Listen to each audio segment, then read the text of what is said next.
Welcome, everyone, to the R.E.S.T podcast, where our goal is to help each and every one of you displace confusion, chaos, and dis-ease in order to heal and find significance in life. I am your host, Natalie Roberts, and I am here with the author of the Reconstitution Method for Healing and Rest, Virginia Dixon. Hi, Natalie. Hi, Virginia. Everyone. All right. So a few weeks ago, Virginia, you met a woman with an incredible testimony. Back in 2022, Pam Mahon faced a severe medical crisis that nearly took her life. Thank you for coming to share your story with us, Pam. Thank you. So Virginia, can you kind of take us through how you guys met, how we're here? I can. I was invited to an event in Newport Beach where a group of women that care deeply about the hemorrhaging heart of our nation were gathering. And it was a time where they had amazing discussions around how God works in the lives of men and nations and throughout history. And before the pastor began to speak, Pamela got up and set the tone and created a framework and gave context, to be honest with you, a little bit, I think, for what was going to be discussed. And I was so captivated. I literally heard this quiet inner voice say, amplify that story. Wow. And there's deep roots behind that. So Pamela, thank you for coming today. I want everybody to hear your story. Thank you. Where would you like me to start? The beginning. Where are you from? So I grew up in the Midwest, in Ohio, actually, and lived there the majority of my life until 2016 when I had relocated to Southern California. Was your family involved in church? Were you guys atheists, agnostics? To be honest, I grew up in a Christian home. I was raised Southern Baptist. My mother sang in the church choir. She taught Sunday school. And my father was a deacon at the church. Wow. So you guys were really involved in the faith-based community. Mm-hmm. Take us through college years and just kind of take us through these pivotal experiences in your life, because a season of great loss was about to come upon you. Okay.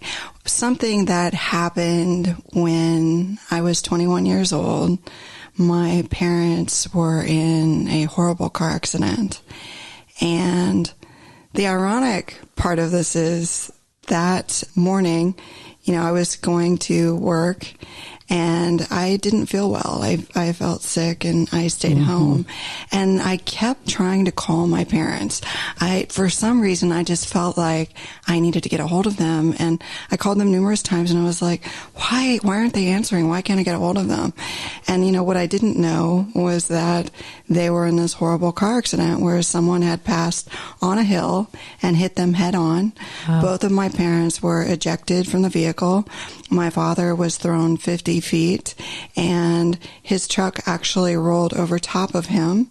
My mother was thrown 25 feet and, I got the call from my paternal grandmother. She's crying hysterically and saying, you need to get to the hospital. Your parents are in the hospital and they're dying.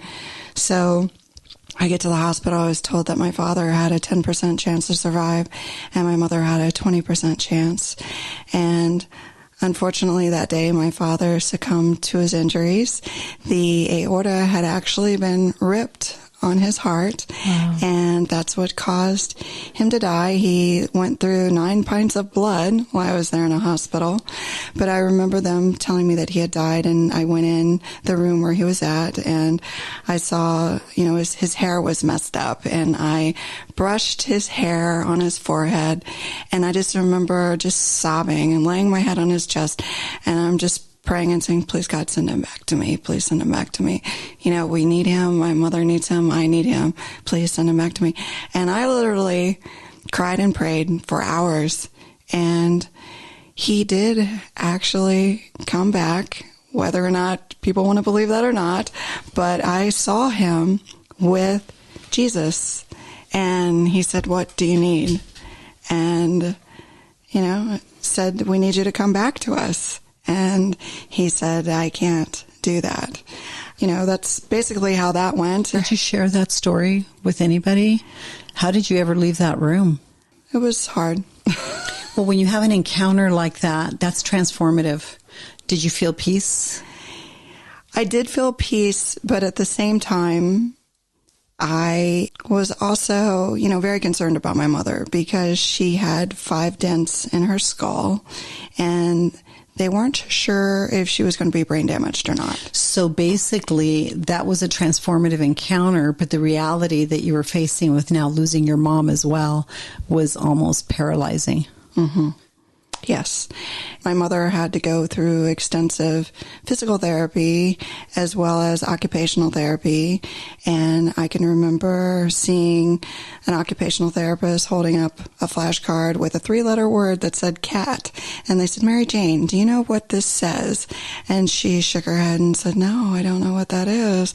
And then, the same therapist held up a card that said 1 + 1. She asked Mary Jane, "Do you know what 1 + 1 is?" My mother shook her head and said no, and I just stood there and cried. I dropped out of college at one point, and I helped with my mother getting through everything that she had been through. She eventually healed, and she does not have any brain damage, and she leads, a very productive life. She eventually got remarried, actually a very nice man, someone who I had known and introduced her to. So, yeah. Basically, the daughter became the mother, became the child, and the child became the mother for a season at a young age of 21. For a short period of time.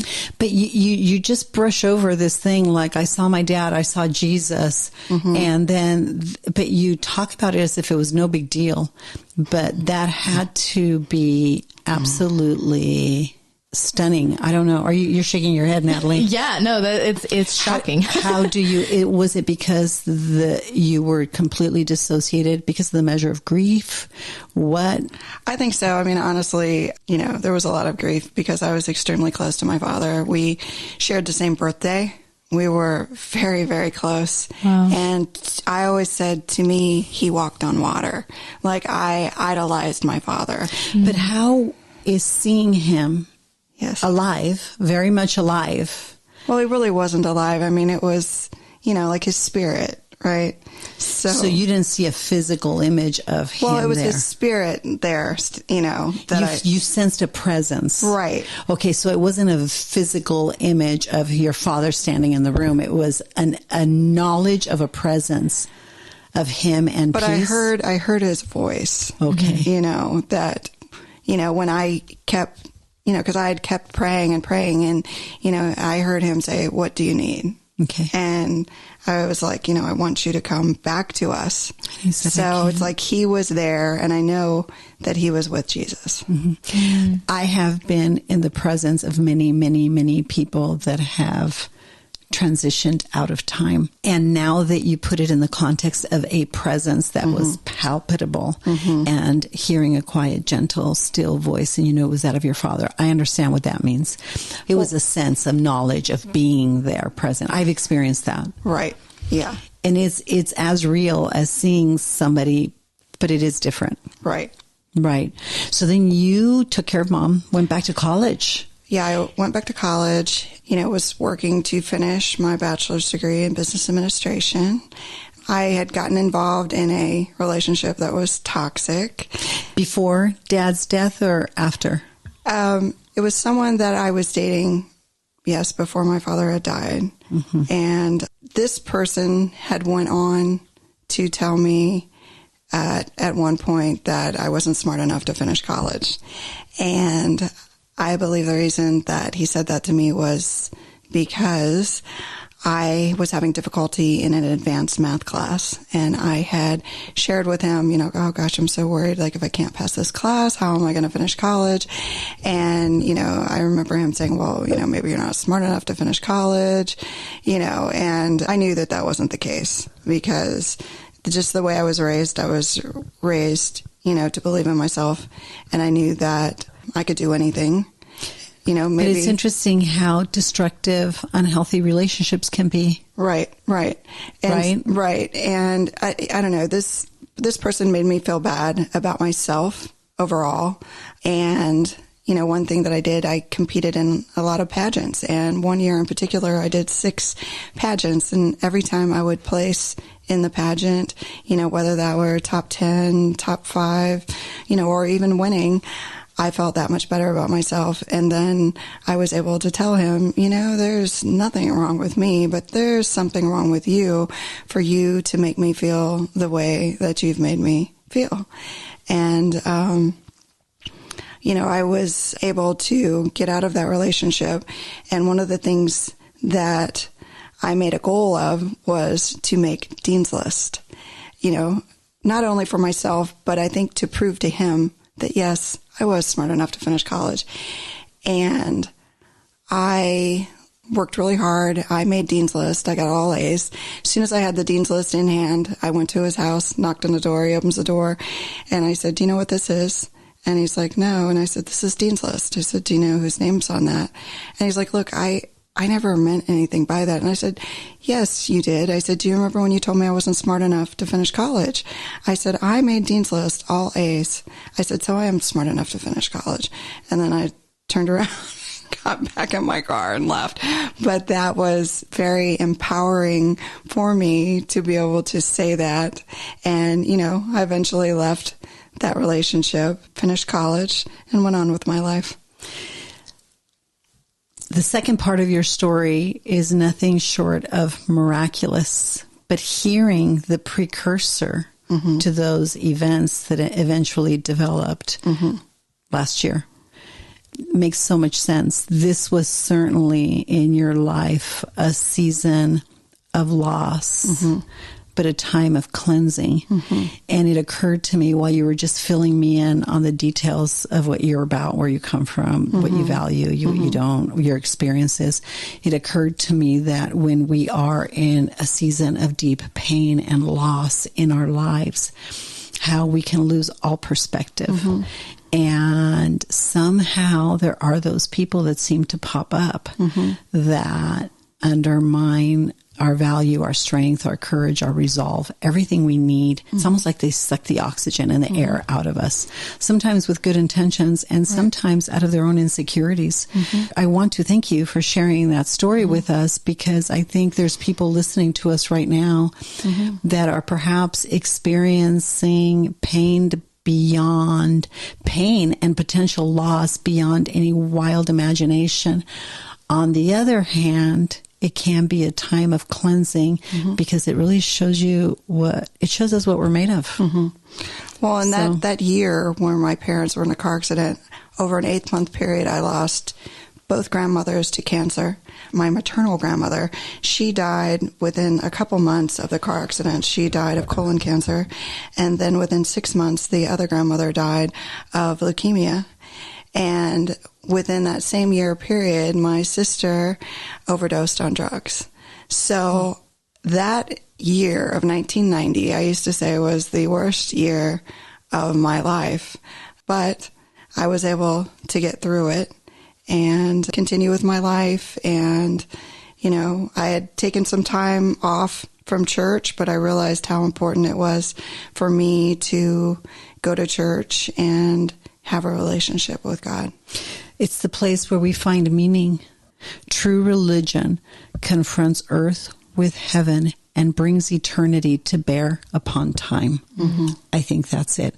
If not, I encourage everyone to look up that quote from A.W. Tozer, because his book, Man, the Dwelling Place of God, brings so much context to these seasons of tremendous loss. And I think it opens the window of why those are also opportunities for cleansing. Thank you so much, Pamela. We'll pick up your story where lots of things happen after this point. So we'll pick up your story in the next segment. We have so many people that want to gift healing to their friends and family members. Due to popular request, we've officially created the Gift of Rest package for purchase.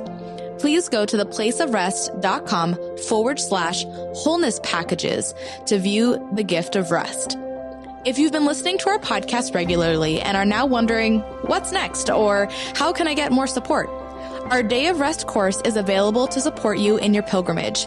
Use the promo code PODCAST, all lowercase, to receive a 10% discount for our introductory Day of Rest course. Now back to the show. That last segment pretty much covered everything from transitions in life, from being a child to being a daughter to having to step in and almost to take care of our aging parents and or ill parents. Mm-hmm. But it also, your story touches on everything we all have to deal with, and that's our sense of identity and purpose and meaning, and challenging the voices, sometimes of boyfriends, sometimes of bosses, sometimes of friends that speak destructive things into our life when we need most to be encouraged. And I want to thank you for sharing that. And let's pick up where we left off. All right. You got married. I'd gotten married. I had gotten divorced. How long was your first marriage? It was 10 years. And when I decided to get divorced, I went to a psychologist because I wanted to make sure that I didn't pick the same type of person again. And one of the things that the psychologist had me do was stand in front of a whiteboard and write down the things that attracted me to my ex-husband. And all I could say was that he was handsome and funny. And I remember the psychologist saying, "That doesn't sound very good, does it?" And I said, "No, it doesn't." So then he asked me to write out what I wanted in a partner. And I filled the entire board. And I don't even think I had handsome and funny on there. I had so many other qualities that were so much more important. Someone who was loyal, someone who I could trust, someone who had the same values as me, someone who would actually go to church with me when I attended so I wouldn't have to go by myself. Things like that were important. And for 5 years, I literally prayed for a love of a lifetime. I had several long-term relationships. And it wasn't, that I had difficulty finding someone, because that wasn't the case at all. I was just having difficulty finding someone who I wanted to keep. Eventually I did find someone and get remarried, and I've actually been married for 16 years now. 15 years into your marriage was another season, a colorful season in your life that I think you were well prepared for, by the way. So that's the other thing that occurred to me. Yeah. This woman didn't just go through, when I first heard your story, I thought this woman didn't just go through this. Something prepared her to face this. And it was what you shared in the last segment. But tell us what happened a year ago. Well, I believe in times of adversity that God goes before you, God stands beside you, and God never leaves you. And in 2022, I faced a catastrophic medical crisis that nearly killed me. And God was with me throughout the entire ordeal. So that August, I had went to the doctor. I had symptoms of a bladder infection. I also had an extended cough from COVID. And my doctor prescribed a steroid for the cough and an antibiotic for the bladder infection. A week later, I returned to the doctor. The cough was gone, but I still had symptoms of the bladder infection. My doctor said, it's possible that the steroid canceled out the antibiotic. She wrote me another prescription. She said, if this one doesn't work, you're going to have to see a urologist. Well, the second antibiotic did not work, and I developed pain in my lower back. But I attributed the pain in my lower back to a minor car accident that I had been in a few weeks prior. So instead of going to the urologist right away, I went to the chiropractor. And makes sense. Right. Yeah. It makes perfect sense. Went to the chiropractor, started getting massages, all of this to alleviate the lower back pain. But what I didn't know was that the back pain was not caused by the car accident. It was something far worse. And on September 15th, I woke up with unbearable pain in my chest, and I thought I was having a heart attack. So when I got to the hospital, I learned it wasn't a heart attack, but what it actually was that my right kidney had ruptured. Oh. And it ruptured due to a kidney stone that was 4.3 inches in my right ureter. Okay, can we just pause here for a second? Yeah. Kidney stones are worse than childbirth. I'm just going to say that. My dad passed kidney stones. And if you don't know what a kidney stone looks like, go Google it. It is like a ball full of glass. It basically, so I've passed 3 in my Have lifetime you? in a course of a month. Like there's a whole story that I have about these, but they are so, excruciatingly painful. Excruciating. Mine were like probably half the size of a pea. But imagining 4 inches, 4 inches. I cannot. And imagine a man passing a kidney stone through his awful. Yeah. It makes me cringe. They said that my kidney stone was one of the largest that was ever documented. Yeah. They said that I've made medical journals. Oh my gosh. And besides having the I'm going to look you up. Okay. Yeah. Besides having the kidney stone and the ruptured kidney, I also developed sepsis. And if you don't know what sepsis is, sepsis is a life-threatening blood infection that causes organ failure. So the sepsis actually caused my right lung to collapse. And the doctors didn't think that I would make it through the night. In fact, they said if the sepsis reaches her heart, she'll die. They put in 3 drainage tubes. I had 2. This was last year, mind you. Yeah, last September. I had 2 drainage tubes placed in the side of my right chest, and that was to drain the infection that was surrounding the lung. I had another drainage tube placed in my lower back. That was to drain the infection surrounding the kidney. And the first night in the hospital, I had a near-death experience where I literally saw both sets of my deceased grandparents. They were standing on each side of my hospital bed, and I saw my deceased father standing at the foot of my hospital bed.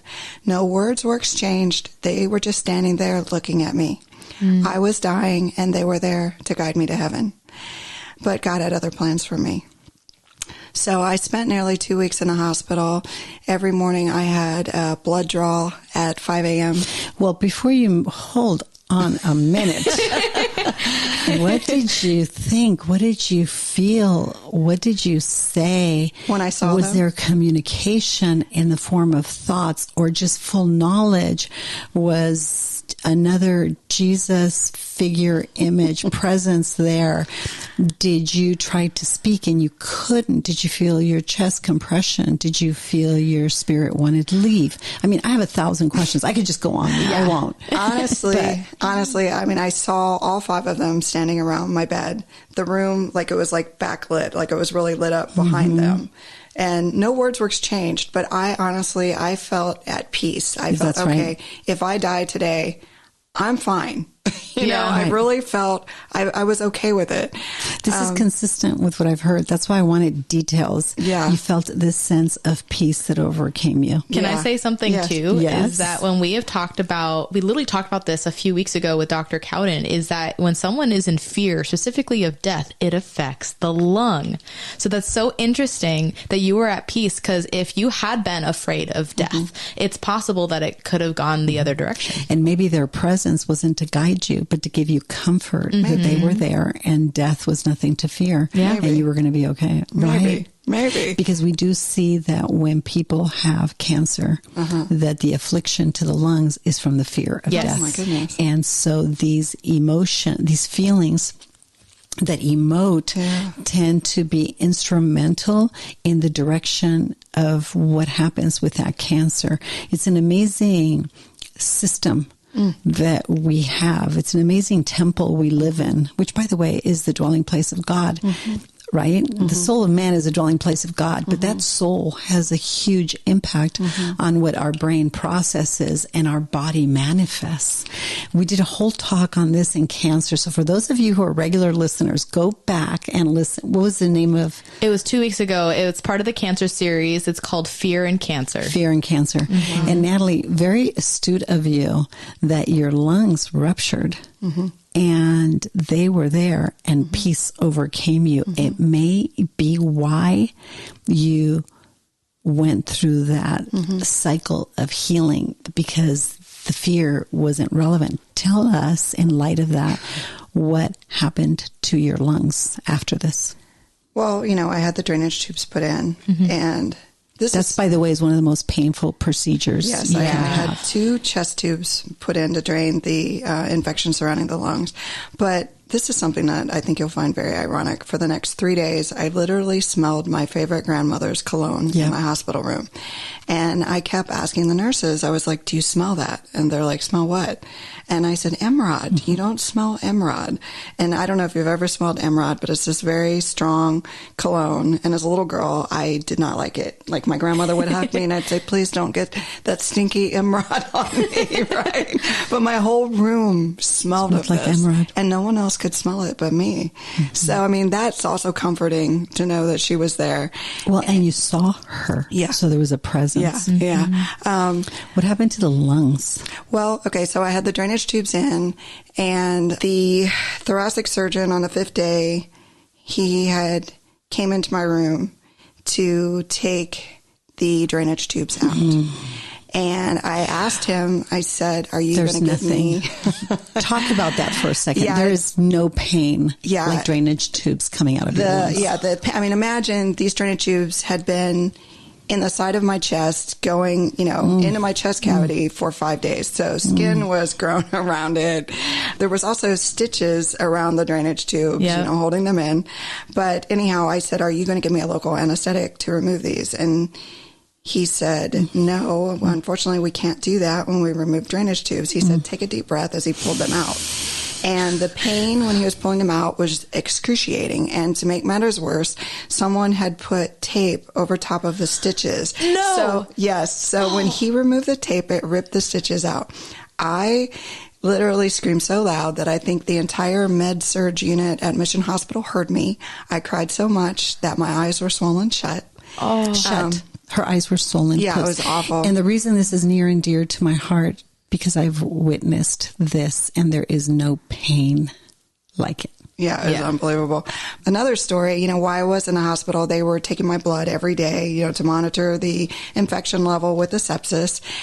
Because at one point, like on the first night there, my white blood cell count was 31,000. And a normal white blood cell count is between 4,000 to 11,000. Yeah. So I was pretty sick. And they were also doing these chest x-rays every day. On one occasion, the x-ray tech told me to remove a cross necklace that I was wearing. And I said, I'm sorry, I'm not going to take my cross off. I said, this cross is the only reason why I am still here. And, he went ahead and did my x-ray. He just had to work around it. But when the drainage tubes were removed, the lung reinflated, which was a good thing. And by the way, that's not always the way this plays out. The Usually lungs not. don't, not when a lung has ruptured and collapsed like that. That is miraculous. I had so many people praying for me, and I had people praying for me. Miraculous. Yeah, all over the country. And the women's group that you were talking about, they had, daily prayer going on for me. I was on so many prayer lists at churches all over the country, here in California, as well as the Midwest. So lots of people were praying for me. And I spent 12 days in the hospital. During the 12 days, I lost 30 pounds.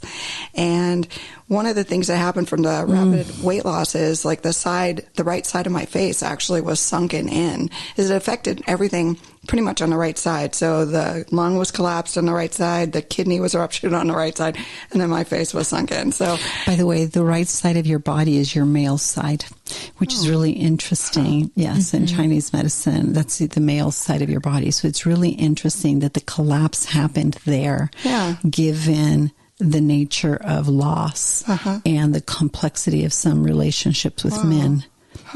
And that's interesting. We'll talk about that. I know Natalie is going to be going like this to me. Oh my God.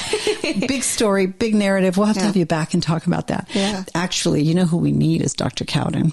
Alongside this, because when you begin to understand the anatomy and the development of these disease states, and how the dis-ease, the confusion, the chaos in your physiology, in your soul, and places of pain, and certainly spiritual disruptions that can be very traumatizing.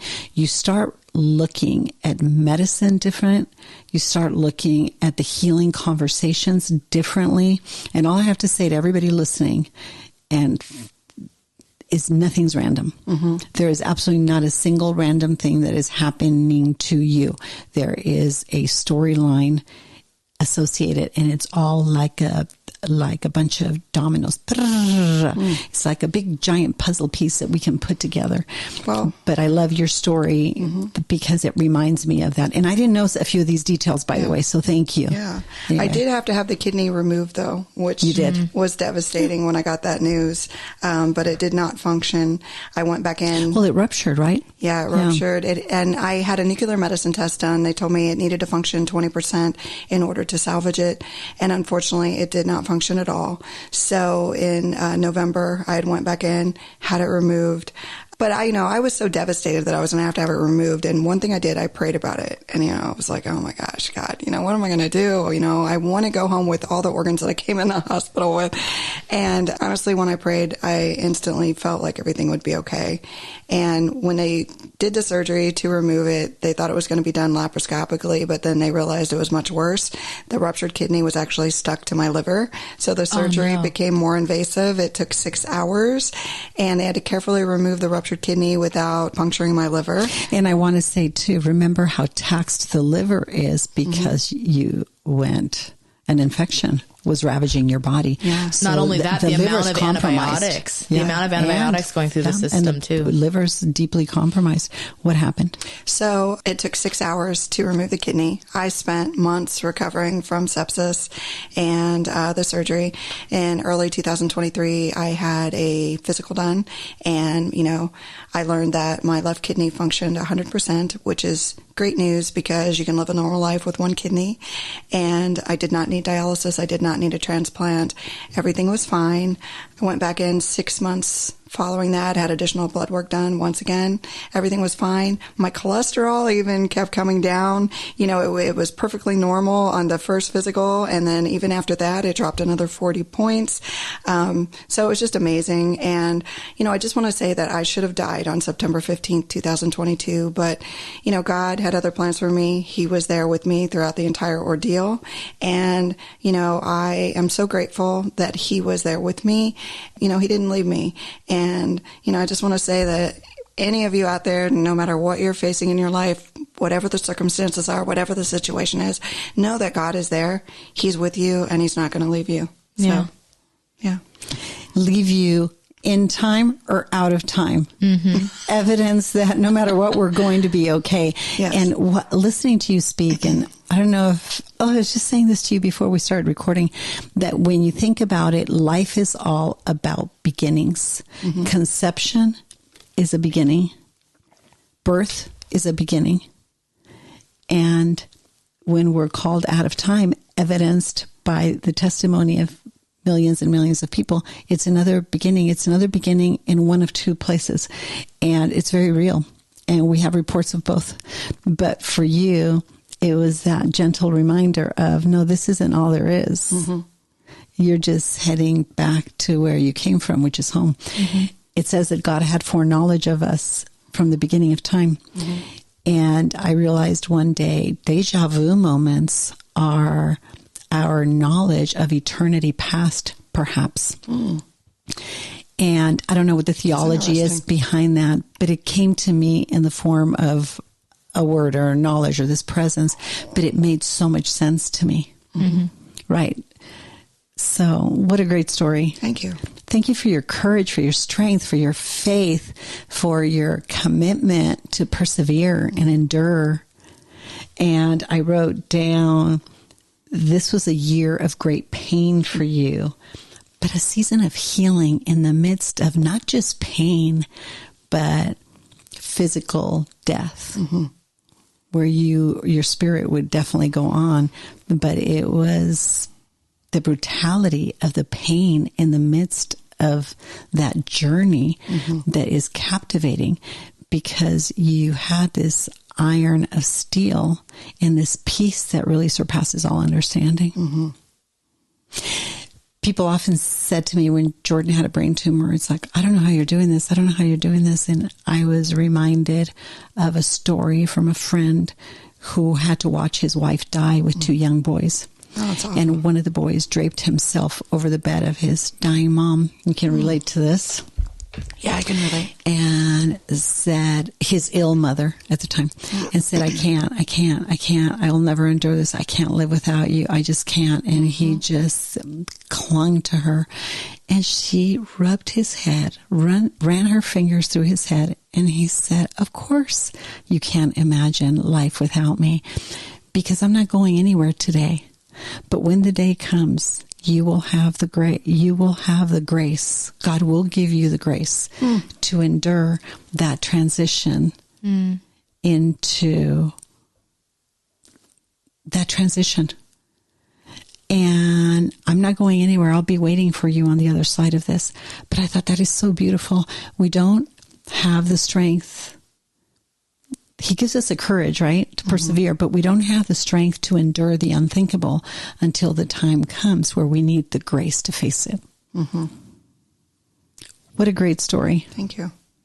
Thank you. Yeah, for the example. I will never forget it. Thank you. And I want to encourage women listening to us and men listening to us that there is a group of amazing people of substance from all walks of life. And I knew this was my tribe when I walked into this room in Newport Beach. And there were people not just people from all walks of life, but different measures of conviction about many things. And when you're in my line of work, you can walk into a room and you scan this stuff. You pick up on this stuff pretty quick. To say that it gave me hope for California and for our pledge to heal the hemorrhaging heart of a nation is an understatement. It is the most beautiful group of people I've ever seen. Rich, poor, educated, uneducated, young, old, men, by the way, women, mostly women, but it is an amazing thing to witness. And the richness and of the content, the rich content, I should say, is really captivating. And it's a testimony to the leadership that they had you share your story in the way that you did, because it left us all inspired and encouraged. So thank you so much, Pamela. Thank you so, so much. Thank you. For updates about R.E.S.T and this podcast, please visit our Instagram or Facebook, The Place of R.E.S.T. If you would like more information about Virginia or to support and join the cause of R.E.S.T, please go to theplaceofrest.com/donate or call 949-289-5935. Thank you for listening to R.E.S.T with Virginia Dixon. We'll see you next week.